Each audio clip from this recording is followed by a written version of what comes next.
Olá, tudo bem? Nós voltamos com o programa Bastidores da Educação, um programa que é veiculado a cada 15 dias pelas redes sociais com os nossos parceiros em 6 estados. Também estamos ao vivo no TikTok, a rede social que entrega muito para a gente. E hoje o nosso entrevistado é a professora Irani, na verdade a irmã, né, que é presidente da Nacional da Educação Católica e a reitora da Universidade Franciscana de Santa Maria. Também estava previsto aqui a presença do professor Carlos Longo, que é vice-presidente da Associação Brasileira de Educação à Distância, mas houve um problema com ele e ele não conseguiu chegar aqui a tempo, mas estamos com a nossa companhia aqui também, do Afonso Marangoni, que é repórter da TV Cultura, da TV Gazeta. TV Gazeta. Sim. Eu sempre confundo, diga-se passagem. São duas fundações, né? TV Gazeta e também do My News, um programa que é veiculado sempre pelo YouTube. Exatamente. Então, nós agradecemos a audiência que você está ao vivo aqui no TikTok, você pode fazer a sua manifestação e vamos direto com a professora Irani, que ela entregou nessa semana uma agenda parlamentar, uma agenda política da educação brasileira, eu diria, porque ela é bastante abrangente, é um assunto assim muito grande que vocês estão colocando. Essa agenda, ela se chama aqui, eu estou aqui com ela, se chama Agenda de Incidência Política da ANEC, que é a associação que a professora aqui preside, e que é uma das maiores associações do gênero do mundo, é a segunda do mundo. Tem 1.500 associados, então é muita gente. Afinal de contas, em síntese, o que é essa agenda? O que foi colocada para o Congresso Nacional? Então, minha saudação a Gilmar e ao Afonso, prazer estar com vocês. E que importante tratarmos do tema da educação. E quero também parabenizá-los, porque o jornalismo se reconstruiu. Quer dizer, não é mais o jornalismo de pegar o jornal, ler só no jornal, ou de esperar o horário do noticiário para saber as notícias do dia. Elas são em tempo real e vocês colaboram muito para isto. E divulgam de modo muito acessível pelas diversas redes, e desejo que também dê certo a instalação e a publicação já pelo Instagram. Isso. Mas vamos então ao assunto. Bem, Gilmar falava da Agenda de Incidência Política da Associação Nacional de Educação Católica. Esse é um trabalho que a Associação Nacional de Educação Católica vem realizando há algum tempo, porque a educação precisa ser mais vista, mais percebida, mais apoiada, eu não quero pedir para que seja valorizada, mas, enfim, para que haja mais evidência de que a educação é o caminho do desenvolvimento de uma sociedade. E esse conhecimento, essa visão, esse fortalecimento, ele tem que partir do Congresso Nacional também, né? Perfeito. Que é fundamental, né? Por isso a nossa proximidade, e aqui nós chamamos de incidência. Não é um acaso, é algo programado, planejado. Porque, como os senhores poderão ver, existem quase uma centena de projetos de lei que a Associação Nacional de Educação Católica tem colaborado com subsídios técnicos para demonstrar, através da pesquisa e de dados, da coleta de dados das escolas da rede nacional da educação católica e também, naturalmente, servindo-se dos dados do Ministério da Educação, através do INEP, os resultados anuais que saem, dados comparativos, enfim, do que cresce, do que decresce, dessas ondulações todas que acontecem na educação. Porque a semelhança da sociedade, a educação é a sociedade, agora, então nós também temos os dados que se movimentam e se dinamizam. Irmã, a ANEC relacionou aqui uma série de projetos. Sim. São projetos que já existem, não são projetos novos. Alguns existem e estamos sempre atentos a projetos novos, porque esses projetos que existem, por vezes, eles modificam o andamento. eles recebem mais uma emenda, ou alguns poderão chegar à votação e serem redirecionados. Então, é um acompanhamento contínuo para que esses projetos de lei sigam, segundo o nosso entender, para o melhor benefício da sociedade, porque não é um acompanhamento de projetos de lei, mas não é pela educação católica exclusivamente, é pela educação, sim, no sentido mais amplo. Afonso, você tem uma convivência bastante grande lá no Congresso Nacional, sim, acompanha as comissões, tanto do Senado como da Câmara, né? E essa questão da educação, na minha avaliação, sempre é colocada em segundo plano. Você acha que há uma tendência do Congresso de entender melhor essa questão, uma questão fundamental para o país, uma coisa que a gente sempre tem colocado aqui? Pois é, Gilmar, eu acho que o Congresso ainda está muito aquém dessas discussões importantes da educação, sim, embora tenha uma bancada da educação que se articula, tem parlamentares muito qualificados ali, né? Mas deixa eu só agradecer o convite, dizer que é uma alegria estar aqui no Misto Brasil e dizer que você está segurando este bastião de ser um dos pouquíssimos espaços de falar de educação durante todo um programa. Isso é muito valioso, muito valoroso, então parabéns pelos bastidores da educação, já desde janeiro fazendo esse trabalho muito importante e que é visto, tenho certeza, por muitas pessoas, a gente nem imagina, formadores de opinião na educação também, né? Dizer que a irmã Irani me deixa até muito emocionado por estar aqui com ela, pela grande bagagem que ela tem na educação, é porque eu tive uma tia Calimélia, que era dominicana, a senhora franciscana, ela dominicana, ela foi freira por até os 100 anos de idade, então um trabalho muito bonito também das irmãs e nessa parte da educação, né? Isso é fundamental. Sobre a tua pergunta da bancada, Gilmar, tem, por exemplo, a deputada Tabata Amaral. Ela é hoje reconhecida como uma das deputadas mais atuantes ali no Congresso Nacional e ela tem capitaneado discussões importantes do Fundo Nacional de Desenvolvimento da Educação, que foi aprovado depois de muita conversa, etc. Então, assim, eu entendo que, embora a grande maioria dos parlamentares não estejam muito integrados nessa questão das pautas da educação, existe sim alguns parlamentares que estão fazendo essa discussão importante. Eu queria até ouvir da irmã Irani, que ela percorre aqui os corredores de Brasília, conhece também, se articula até por causa das pautas importantes, né? A senhora também entende que essa bancada hoje está mais sensível a esses temas da educação, irmã? Está com certeza, e a bancada, como aqui existem os bastidores, que eu acho ótimo o nome, porque é nos bastidores que muitas coisas se fazem e sim, se costuram e isso, se modelam. Então, assim também, na bancada, Gastão Vilela, deputado, também lidera, junto com a Tabata, tem o Odair, há outros nomes, inclusive no Senado, o senador Arns, os senadores Alci, outros que também com a professora Dorinha. A professora Dorinha, bem lembrada, também como deputada. Tereza, que é presidente da comissão. Vários deputados estão somando com a bancada. E perdoe-me os que eu não lembrei no momento, claro, porque... mas há uma sensibilidade maior. Porém, o que é nosso? É dever nosso também estar mais perto. Porque há muitos subsídios que são do nosso cotidiano, ou mesmo das realidades, porque esse Brasil é muito grande, é bonito, é lindo e tem muitos valores e tem muitas dificuldades. Então nós também precisamos levar demandas, desafios. Nós temos uma postura não reivindicatória. Nós gostamos muito de trazer pautas propositivas para que a educação evolua. Então, o nosso caminho do diálogo é este.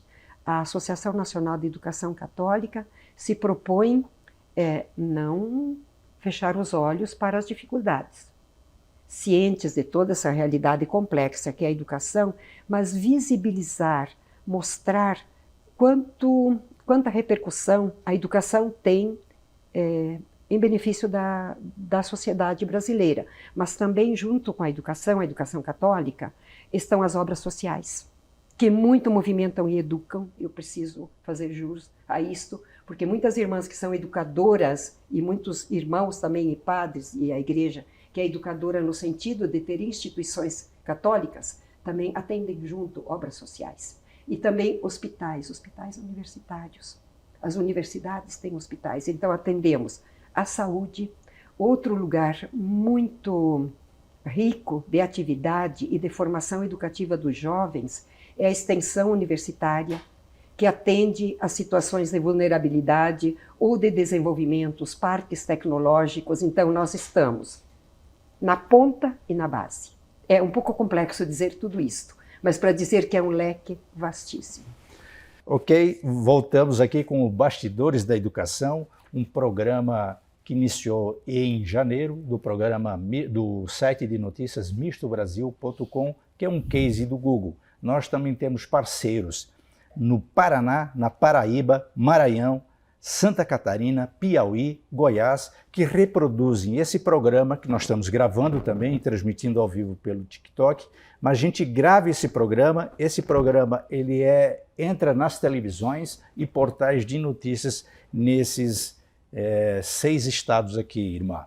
Sim. Então, a senhora estava falando que a questão não é só apresentar e colocar as propostas, é preciso pedir, insistir. E uma coisa que a gente tem falado aqui, que o ex-senador Aelton, que também faz de Minas Gerais, que o Afonso é de Minas também. Mantendo aqui a bancada mineira. A bancada mineira, ele sempre tem dito o seguinte: a educação brasileira, ela não é insistente, ela é mais fraca do que a frente do agronegócio. É mais fraca, na opinião dele, que da bala. Então é necessário que todo mundo se una e comece a fazer essa pressão no Congresso Nacional. E me parece que essa agenda de incidência política da ANEC é nesse sentido. E eu vi aqui que tem realmente uma série de questões que vocês estão colocando que é bem abrangente. Por exemplo, alterações na LDB e BNCC, sim, educação domiciliar, inteligência artificial, Fundeb, financiamento, uso do celular na sala de aula, a segurança escolar. Sim. Na verdade, é bem abrangente. E a educação católica, a senhora me corrija se estiver errado, ela surgiu antes da educação pública no Brasil. É isso? É isso. Veja, o Colégio Anchieta, em São Paulo, ele é de 1500, agora o senhor vai me perdoar, em torno de 1550. A educação começou no Brasil pelos padres jesuítas, a seguir pelos franciscanos. Houve um período em que a educação pública, por quase 300 anos, inexistiu nesse país. E os que sabiam ou tinham letramento, vamos dizer assim, ensinavam quase que de forma voluntária, gratuita. Nós temos uma origem da educação muito tímida nesse país. Sim. No Rio Grande do Sul, que é o estado onde eu resido, sim, quando as irmãs franciscanas chegaram ao Rio Grande do Sul, ainda não havia uma organização da educação pública. Porque as irmãs vieram para o Brasil para atender os imigrantes que tinham vindo a pedido de Dom Pedro II, sim, uma política de imigração para povoar o sul do Brasil, inclusive para resolver questões de fronteiras na parte oeste do Brasil, que sabemos que o Brasil se estendeu muito além dos tratados, etc. Tomou esse grande formato por invasões que se fizeram e conquistas de terra. E essa região, inclusive, do sul, muito disputada foi com muito os disputada, espanhóis, sim, então é importante... Espanhóis, portugueses e, enfim, ali houve uma disputa de terra. Mas retornando à educação, que educação é a vida do povo, né? A educação permeia, de repente nós nos habituamos tanto à educação que não a evidenciamos, mas ela, sim, está. Então, para retornar, o início das congregações femininas no Brasil, a maioria foi pela educação, tanto no Nordeste como no Leste, no Rio de Janeiro, Rio Grande do Sul, Paraná, as congregações femininas, assim como as congregações masculinas, antecipadas todas pelos jesuítas. Porém, sabemos que no século XVIII houve a expulsão dos jesuítas e depois o retorno. E no Rio Grande do Sul, por quê? Era muito ao sul, não havia deslocamento terrestre praticamente ainda no século XIX, e chegava-se pelo mar, por rios, era fluvial, o acesso ao interior ali em São Leopoldo, as irmãs chegaram, ainda era pelo Rio dos Sinos, era por navegação, e assim é que se chegava. Então, não havia um controle do Estado sobre a educação no país. O Estado vai chegar muito depois. Vai chegar no século XX. Agora, irmã, são problemas que envolvem a educação, que envolve a rede pública, tem também a educação que envolve o ensino particular e também tem a educação que envolve questões do ensino católico, por exemplo. Mas pegando essa coisa toda, qual é o problema hoje que nós temos na educação brasileira? Por que essa coisa não anda de uma forma assim, conforme os educadores gostariam, por exemplo? Porque os recursos destinados à educação são sempre mínimos. Esse é um problema, porque sabemos que recursos financeiros são necessários em qualquer área de desenvolvimento. Também, como eu referi anteriormente, demoramos para qualificar a cultura, o desenvolvimento reflexivo, a educação no sentido da propriedade do conhecimento, do saber, da pesquisa. Tudo isso, as universidades no Brasil são muito recentes, datam de 70, 80 anos. Isso é muito jovem. E ainda que, resguardada essa ideia de temporalidade, quer dizer, muito jovens nas universidades, nós estamos com muito boa qualidade na educação superior, né? Como na educação básica também, porque os educadores, e isso dito todos... Boa qualidade. Os educadores fazem muito mais do que devem fazer. Sim. Os professores se desdobram no trabalho, embora a fraca remuneração, poucas condições, por vezes na educação pública, de ambientes e de tecnologias, dificuldades de diversidade de crianças na mesma sala, ou de jovens, ou de adultos, porque toda a realidade social está na realidade escolar. E muitas vezes o despreparo, estamos evoluindo muito nisso, mas o despreparo da gestão, das supervisões pedagógicas, da formação docente, tudo isto também incide no trabalho cotidiano. Então, quando nós gostaríamos que a qualidade fosse melhor, nós temos diversos vetores desse desenvolvimento. E nós precisamos abrir que esses caminhos, ou essas condições, sejam melhoradas para todos.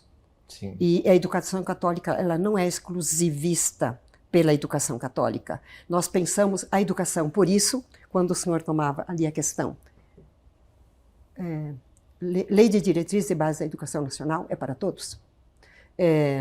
A educação básica, as questões das novas diretrizes para a educação superior, enfim, a questão da pesquisa, todos esses temas são temas universais, vamos dizer, sim, ou seja, de âmbito nacional para nós. Gilmara, eu quero aproveitar, eu vi que a irmã gosta de história e de geografia, ela já fez até, inclusive, um belo resumo de como a educação chegou, inclusive, no sul do país, para falar sobre a importância da Igreja Católica na educação como um todo, né, irmã? As primeiras universidades do Ocidente vêm também foram católicas, né? Enfim, na Europa, a rede de escolas católicas pelo mundo é muito grande. A gente poderia até dizer que, claro que são instituições diferentes, todas católicas, mas seria a maior rede de universidades do mundo hoje, seria a católica, pela capilaridade. Aqui no Brasil, muito conhecidas as pontifícias universidades católicas, né, que são as PUCs, que estão espalhadas por todo o país. Então, a Igreja Católica tem essa missão de muito amor pela ciência também, né? Embora tenha a profissão religiosa, que está também presente ali como um valor, mas a Igreja sempre apoiou a educação e, inclusive, fundando grandes e importantes universidades, né? Sim, as universidades que tem no mundo, assim, com o termo universidade, são de 1.100 anos, isso, talvez, no Ocidente. e onde surgiram? Junto às catedrais, na Igreja Católica. Tanto que um dos fortes documentos que fala das universidades, o Ex Corde Ecclesiae, no coração da Igreja, as universidades são o coração da Igreja.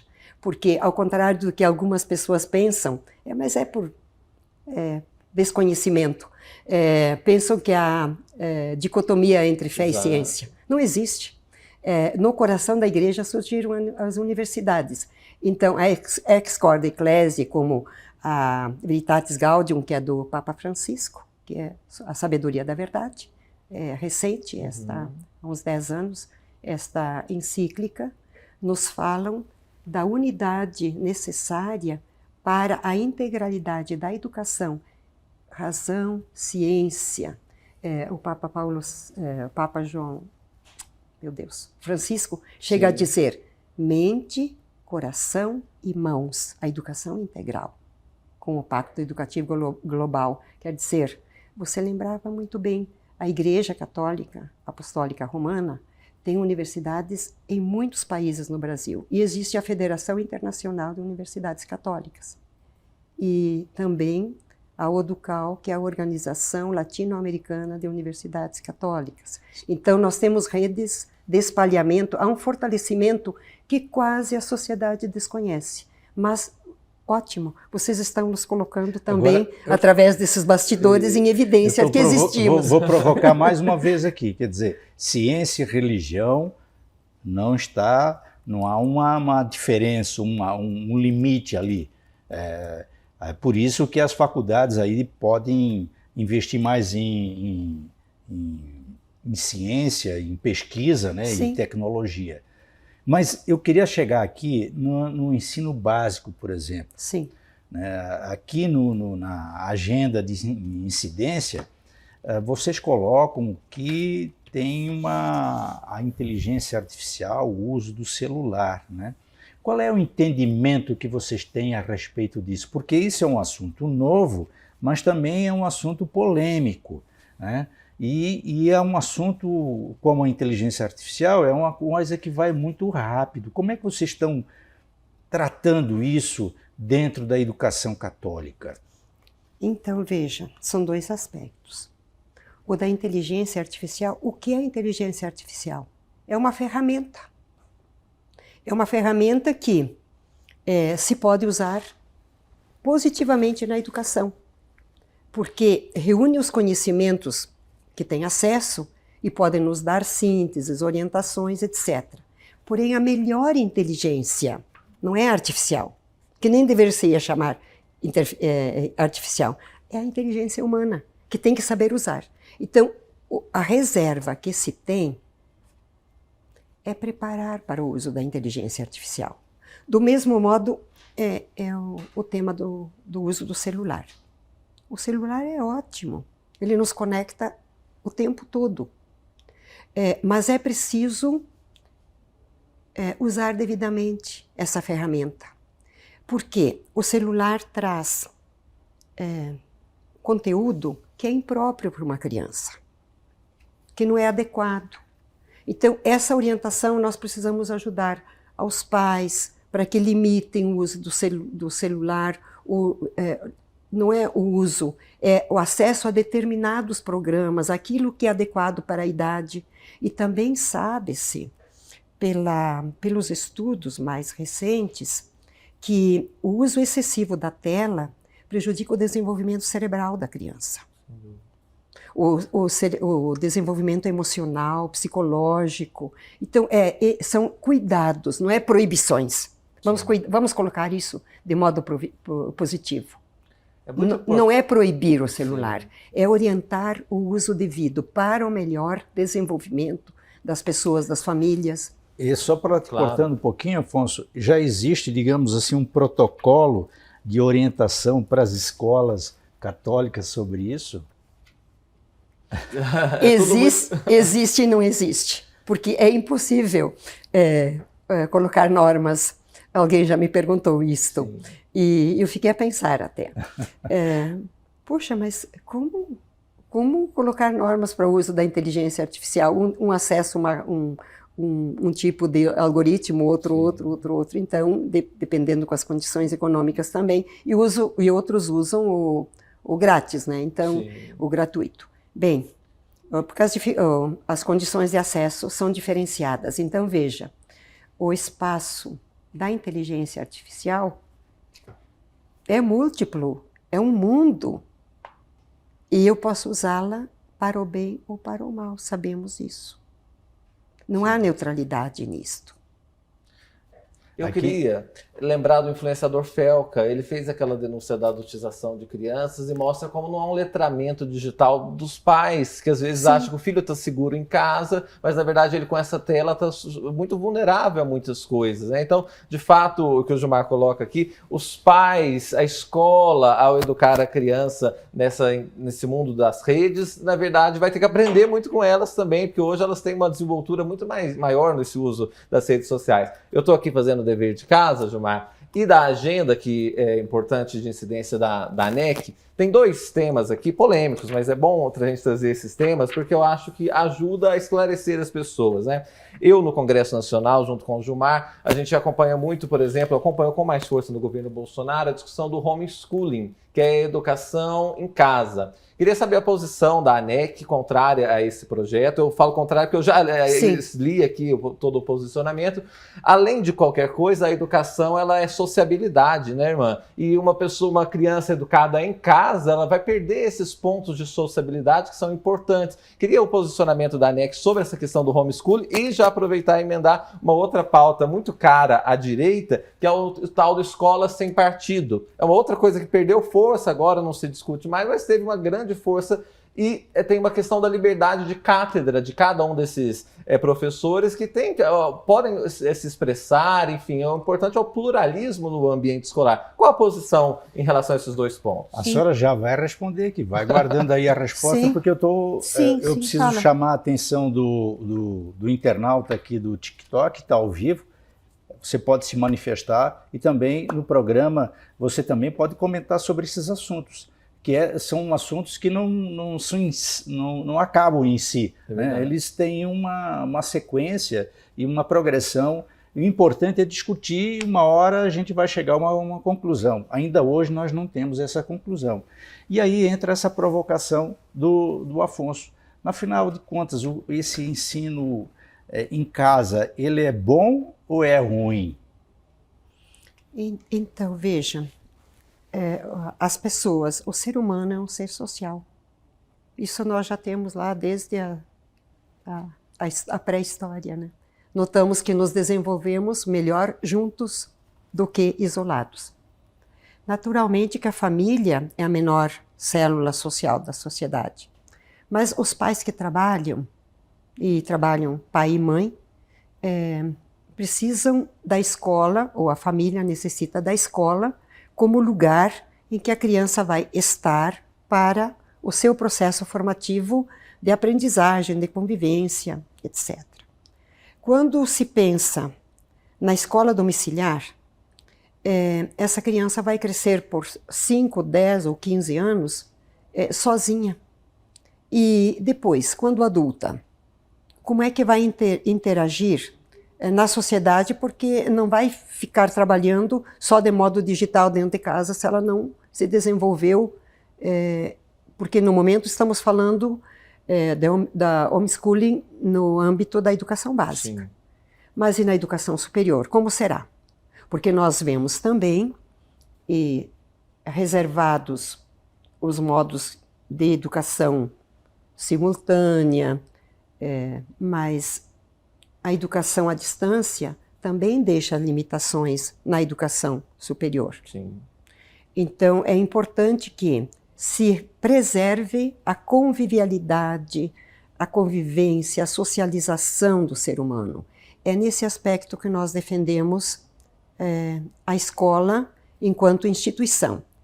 Por outro lado, é preciso ver que o modo como a escola ainda está organizada naquele modelo tradicional vem mudando. Isso a educação católica está fazendo, com muito mais integração, as salas de aula, os ambientes de maior convivialidade, de melhor interatividade.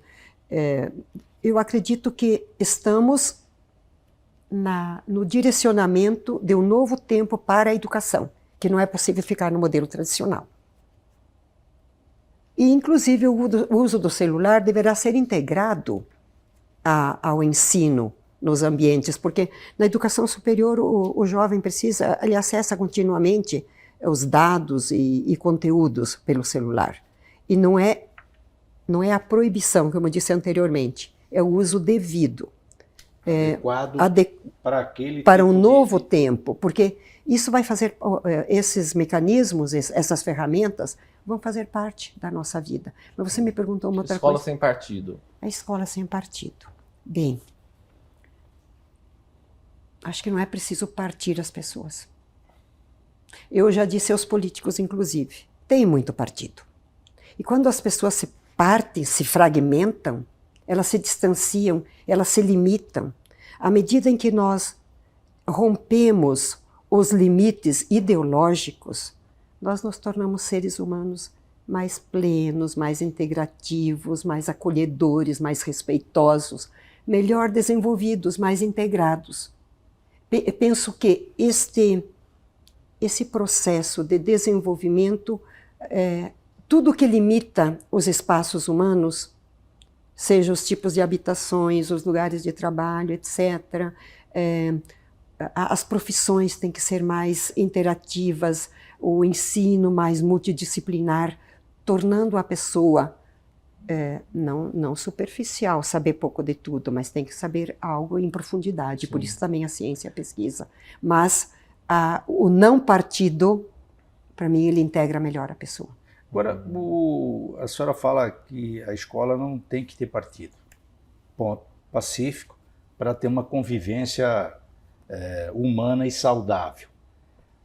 A escola católica hoje, ela prioriza o ensino religioso? Nós trabalhamos nas escolas católicas um ambiente cristão, que é da fé, da convivialidade, inclusive católico, dentro das escolas católicas, e nós trabalhamos pela pastoralidade, que significa que a ambiência tem que ser cristã. Então, ali está, por exemplo, o acolhimento, a educação inclusiva, o acolhimento da diversidade. Isso é complexo para a educação católica. Já fazemos, mas podemos fazer melhor. É preciso romper preconceitos. Porque o educador, para mim, a educadora, eu sempre digo, precisa educar-se continuamente.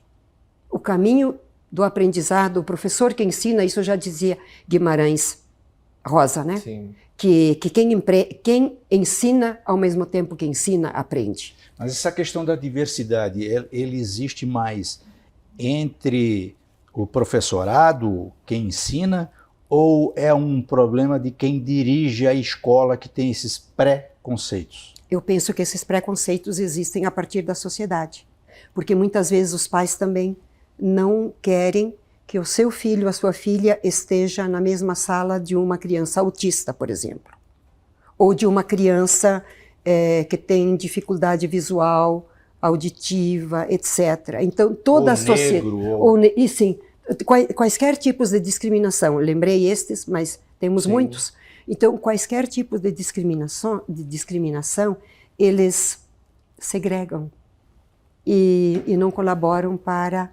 Porque a criança, para o acolhimento dos demais, sim, porque a criança naturalmente ela não é preconceituosa. Eu tenho minha mãe, que ela é supervisora educacional, e só para corroborar o que a senhora está dizendo, ela trabalha com a primeira infância e até o ensino fundamental. E isso na rede pública. Na rede pública de ensino, né? E ela fala exatamente que a criança não tem esse preconceito. Hoje, com essa escola inclusiva, tem uma menina, por exemplo, que tem problema de visão, ela é super integrada, os colegas ajudam ela, se ajudam, ela ensina, eles ensinam. Essa questão de autismo também, alguns são autistas, são super integrados ali no ambiente, ou seja, se isso é trabalhado desde a base da formação, as crianças vão acolher e vão ver na diferença algo rico para poder aprender mais, né? Eu acho isso algo maravilhoso. Nós O tivemos... preconceito está com o adulto, né? Vou dar um exemplo. Desculpem particularizar um caso. Por favor. Tivemos um aluno em design, tetraplégico. Ele vinha literalmente na maca para a universidade. Os colegas buscavam, cuidavam dele no tempo de escola, no tempo que ele estava na sala de aula, ajudavam. Ele hoje é um ourives bem qualificado. Maravilhoso, né? Interessante. Isso lá em Santa Maria, no Sim. Rio Grande do Sul. Poderíamos dar muitos Sim. outros exemplos, mas esse muito me sensibilizou. Sem dúvida. Esse é um caso interessante porque é nível superior. Normalmente essa rapaziada aí, eles têm um individualismo muito grande, né? Na escola básica, no ensino fundamental, digamos, essa parceria, ela é um pouco mais parceira realmente, né? Um ajuda o outro. No Congresso Nacional, tem uma discussão agora que é o Plano Nacional de Educação, que está um pouco atrasado. Sim. Né? Como é que vocês estão acompanhando essa discussão? O que interessa, digamos, o que é importante para a educação católica, esse Plano Nacional de Educação, o PNE? O Plano Nacional de Educação, que bom que estamos começando a ter no Brasil, nas últimas décadas, um Plano Nacional de Educação. Ainda não estamos conseguindo gerenciar, eu quero dizer, em nível de governo, de estados, e não tem culpabilidade nisto. É falta de destreza, falta de cultura para gerenciar um plano. Agora, uma opinião pessoal a respeito do atual andamento do plano. Ele está com muitas metas. Nós tivéssemos reduzido Tem que enxugar. o número de metas, teríamos melhor possibilidade de alcançá-las. O anterior, não alcançamos as metas, mas nós tínhamos horizontes. Então, o que eu penso a respeito de um plano? Melhor tê-lo. Pior quando não se tem um plano.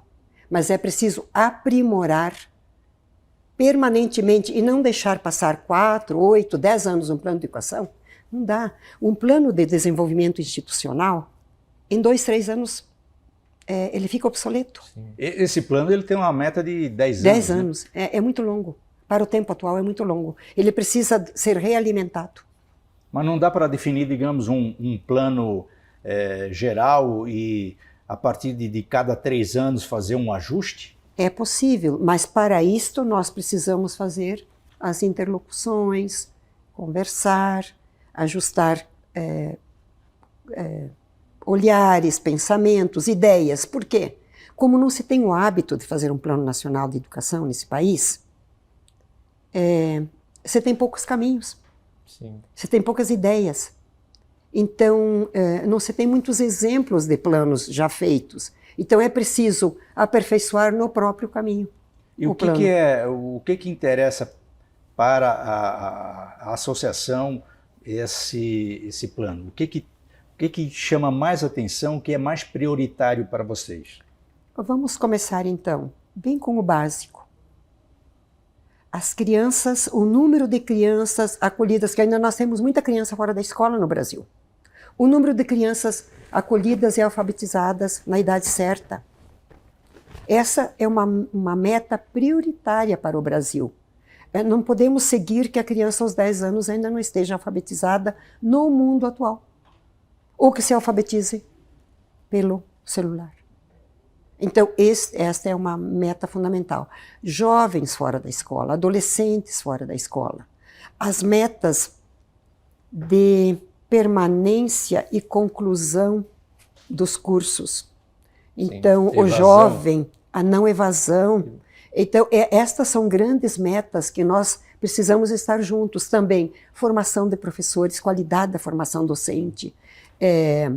Enfim, essas são grandes metas que são comuns a todos. Eu não entro em particularismo aqui, porque são metas para o bem do país, da sociedade, do desenvolvimento. Irmã, aí eu quero pegar nesse ponto da evasão escolar, que eu estou aqui com o posicionamento da ANEC sobre o Pé de Meia, o programa que é a vitrine do governo Lula em relação à questão da evasão escolar, né? Que é uma bolsa de estudos na prática aí, na verdade é uma poupança que vai se fazendo para o jovem, no fim do ensino médio, ele poder sacar um bom dinheiro, acho que chega a quase 10 mil reais. R$200 Por mês a cada ano mês. escolar, enfim, chega a quase 10 mil reais no final de todo esse processo. Isso se ele ficar matriculado até o final, né? Isso, Vamos dizer isso. fizer o Isso. Enem, tem que ser aprovado, enfim, tem várias condicionantes até para que ele vá bem na escola, né? Essa ideia de evitar a evasão é que ele tenha um bom desempenho escolar. Como é que a senhora vê essa questão do pé de meia e o ministro Camilo Santana, a gestão do governo federal, está conseguindo fazer um trabalho interessante para a educação? Eu até queria fazer uma referência aqui ao Cristóvão Buarque, Gilmar, que foi, inclusive, ministro do governo Lula. Ele, quando eu entrevistei em alguma ocasião, disse que deveria ter 2 ministérios, o Ministério da Educação Básica e o Ministério da Educação Superior, porque hoje em dia se discute muito MEC como educação superior, Sim. esquece um pouco dessa educação básica. Mas eu estou aqui puxando pela educação superior mesmo. Pé de meia, como é que a senhora vê essa proposta? Então, eu vejo, tudo é uma questão, novamente, de educação. Que, de fato, o pé de meia seja utilizado em favor da educação. E que as pessoas que recebem essa bolsa economizem, reservem, guardem para o seu projeto pessoal de vida. Quer dizer, poxa, terminando o ensino médio, eu vou ter condições de ingressar na educação superior. O sonho, é preciso manter nos jovens o sonho, para que eles não se percam em tantos descaminhos que nós vemos para os jovens. Então, é um bom programa. A educação tem muita concorrência, né? Sim, tem. Então, é um bom programa, é um programa válido, desde que, Gilmar, se reserve a permanência dos jovens na educação básica. Ou seja, usar esse dinheiro para que ele continue se aperfeiçoando na educação. Pela educação. Que ele seja utilizado para aquilo que foi programado. Quando eu estava na Alemanha, trabalhei lá, e aí tinha lá você podia escolher se você quisesse fazer o ensino superior ou um ensino técnico, ou ficar... você tinha essa opção, né? Hoje em dia, me parece que o grande discurso é você fazer o ensino básico e fazer a universidade. Essa coisa, ela não poderia ser um pouquinho melhor trabalhada, essa visão de que, olha, você pode ser um ótimo profissional, você vai ganhar a vida, tal, não tendo necessariamente o canudo de ensino superior, uma graduação? Ótima questão. Por que nós não desenvolvemos no Brasil os cursos técnicos? Existe uma política do governo federal, e nós, inclusive, estamos acompanhando e acolhendo essa política para a formação em nível técnico, para que o jovem, concluído o curso técnico, ali aos 18 anos, ele possa já estar no ambiente de trabalho e continuar os estudos. É possível isso, há tantas possibilidades. Ou, por que não, seguir como técnico com tantos modos de aperfeiçoamento que existem na indústria, nas fábricas, na agroindústria, na produção, serviços. Então, há uma possibilidade, sim. Existem cursos técnicos, mas ainda em número insuficiente e na compreensão também pouco efetiva do mercado para acolher os técnicos. Sim. E, embora assim, o avanço já foi significativo com os institutos federais, né, que faz um trabalho belíssimo, e estão em algumas regiões muito bem sintonizados com as demandas da região. Eu falo, por exemplo, do Instituto Federal de Muzambinho, na minha região lá no sul de Minas, que eles têm toda uma formação para cafeicultura, então eles saem já com o curso técnico de cafeicultura, que é o forte da região, né, o circuito lá das montanhas cafeeiras. Então, assim, eles têm uma formação e há uma integração tão bonita com a sociedade. Eles fabricam iogurtes, queijos, não sei o quê, e a comunidade, enfim, abraça esses institutos federais com essas formações técnicas importantes, né? Então, é insuficiente, mas há casos de sucesso, né? Essa questão da extensão é fundamental, né? Sim. A escola não pode ficar isolada dentro da sua comunidade e a comunidade não saber o que está acontecendo. E se me permite uma parte, um outro ponto em que os cursos técnicos são altamente necessários é a área da saúde. Sem dúvida. O visitador sanitário, melhor preparado como técnico Técnico de enfermagem, a parte de gastronomia e alimentação, não precisa ser todos nutricionistas, cuidador de idosos, enfim, formar pessoas no nível técnico com melhores habilidades, competências, relações de trabalho, é uma lacuna que nós temos.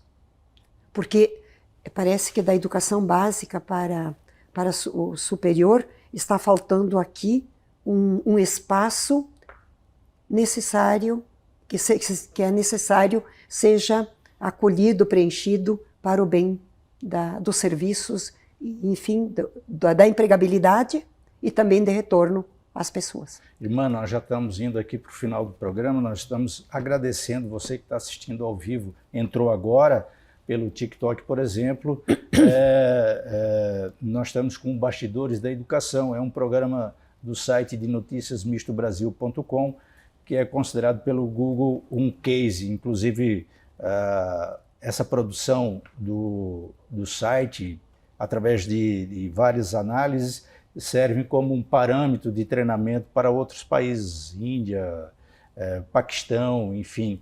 Quer dizer, isso para nós é interessante. E o programa ele vai ser disponibilizado na sua íntegra no YouTube e ele também vai ser veiculado nas televisões e portais dos estados do Paraná, Paraíba, Maranhão, Santa Catarina, Piauí e Goiás. Teve aqui recentemente o deputado Vicentinho, aí ele disse, vem cá, quando eu citei o nome dos estados. E São Paulo, como é que é isso? Por que São Paulo não está lá? Então nós estamos aceitando também uma proposta de São Paulo, não tem custo nenhum, nós entregamos esse produto que nós consideramos fundamental para o país, puxando o saco assim para o nosso, claro, né, para o nosso lado, a nossa brasa. Para a gente ir encerrando aqui, irmã, tem uma questão interessante que nós já entramos um pouco nessa questão que o Afonso provocou, que foi o pé de meia, que é a questão das câmeras mantenedoras. Eu sei que os colégios particulares e colégios assim filantrópicos têm algum problema de manutenção e tal, não pode cobrar muito porque as pessoas cobram. Como é que vocês estão analisando essa questão? Sim, interessante isso aí, porque nós falamos mais da educação no aspecto conceitual do que na sua manutenção. E não existe educação nas nuvens, ela é muito chão. Então, não há milagre. Não há milagre, não é. O fazer, ele é real, né? Então, veja, na organização da Associação Nacional de Educação Católica, nós organizamos a gestão do escritório central, como assim também nos estados, onde tem os conselhos estaduais, que se dirigem às câmaras. E a Câmara de Mantenedoras é uma das câmaras, que inclusive esteve reunida aqui em Brasília, agora nesta semana. Concluímos a reunião no dia de ontem. Quem estava e esteve presente nesse trabalho formativo? Os presidentes de mantenedoras, porque são instituições de organização civil, muitas das quais filantrópicas, instituições, tem organização por congregação, cada congregação feminina ou masculina tem a sua mantenedora com CNPJ, toda essa organização jurídica civil, e é preciso que as mantenedoras estejam a par da legislação educacional, jurídica, social, tributária. Eu vi que vocês colocaram até a reforma tributária aí nessa agenda. Porque tudo isso nos atinge. O que atinge a sociedade atinge a educação. Então a educação não é ilesa de qualquer normativa que passe no Congresso Nacional. Naturalmente que é preciso, o que nós estudamos nesses dias, especialmente, a formação dos gestores das mantenedoras e dos gestores escolares, para que haja compatibilidade entre receita e despesa. Sejam mais profissionais? Sim, a profissionalização da gestão é um dos pontos que nós temos tido atenção contínua. e há uma aceitação dos gestores das redes educacionais, das mantenedoras, tem tido uma aceitação muito agradável, muito receptiva das propostas que a ANEC tem feito. Como eu disse anteriormente, é propositivo, não é reivindicatório, é ajuda para mostrar horizontes e possibilidades. É interessante que teve aqui o reitor do CEUB, Sim. E ele colocou uma questão interessante, que da inadimplência e da fuga do aluno da universidade, no caso específico da universidade. E lá eles conseguiram reduzir esse índice para muito baixo. Por quê? Porque há um acompanhamento, quer dizer, aí entra a profissionalização. Sim. Há um acompanhamento do aluno, se ele entra na escola, ele é um aluno aplicado, ele começa a faltar, ele começa a não entregar alguns trabalhos, então há um acompanhamento específico do aluno. Então, porque a evasão, o deixar de pagar, ele não acontece imediato. É uma série de sequências. Eu acho que isso seria importante também para as entidades mantenedoras, para fazer esse acompanhamento do aluno, que eu acho que é essa. Eu apenas não referi, mas existe. O acompanhamento por sistema digital, de todos os alunos, acompanha se as faltas estão sendo reincidentes. Opa, acendeu alerta, né? Uhum, e o aluno não entregou o trabalho, tem algum problema. Faz o contato, muitas vezes os professores são orientados para isso, os coordenadores de cursos, os gestores, os diretores. Então, há um acompanhamento, sim, para que se diminua a evasão. Por vezes é inevitável, mas tem se diminuído significativamente a evasão. Eu gostaria de dizer assim, a partir da minha experiência, em mais de 80%, pelo acompanhamento. Alfonso, para a gente dar o fecho aqui no Bastidores da Educação. Irmã, eu queria ouvir um pouco mais um relato pessoal da senhora também. Eu fui a uma missa, sou católico, e com o Dom Falcão, ele é bispo auxiliar militar, né, do Ordinariado Militar do Brasil. E ele falava num sermão, né, dele ali na homilia, inclusive acho que é uma das melhores, né, que a gente tem no Brasil, sobre a importância. Ele dizia para os pais lá assim: olha, vocês não estão colocando filhos em escolas católicas, mas é importante colocar em escolas católicas pela formação de valores que tem ali, a mensalidade pode ser cara, mas vale a pena e não sei o quê. Aí eu queria nesse sentido ouvir da senhora, qual o diferencial hoje de uma instituição católica para outras tantas que existem por aí? A senhora confirma o que disse o Dom Falcão nesse sentido? É importante para quem tem essa formação cristã, católica, buscar ter também esse contato com essas instituições, que ele tem razão, por vezes são muito caras mesmo, né? Principalmente escolas de ensino médio, por exemplo, redes grandes católicas, né? Você referiu uma pessoa importantíssima. Sim. Dom Falcão tem uma trajetória de vida. Então, o que ele disse, eu não teria como pensar de outro modo. Uhum. A educação católica, eu referi anteriormente, falando das universidades, a Ex Corde Ecclesiae, no número 12, diz: precisam ser universidades ou escolas quaisquer, de boa qualidade. Então, a entrega aos pais, às famílias, tem que ser... Os pais têm que se sentir bem recebidos, tranquilos, seguros de deixar seu filho numa escola, desde a educação infantil, o ensino fundamental, ensino médio ou superior. Os pais têm que confiar na escola. E a escola precisa oferecer evidências de que isto é verdadeiro. A qualidade de ensino é irrenunciável. O bom atendimento, indispensável. O acompanhamento da frequência, enfim, de que o aluno não tem por que desistir do lugar onde ele está. E que ele enxergue horizontes, quer dizer, está lhe fazendo bem estar aí. Então, esse aspecto é importante.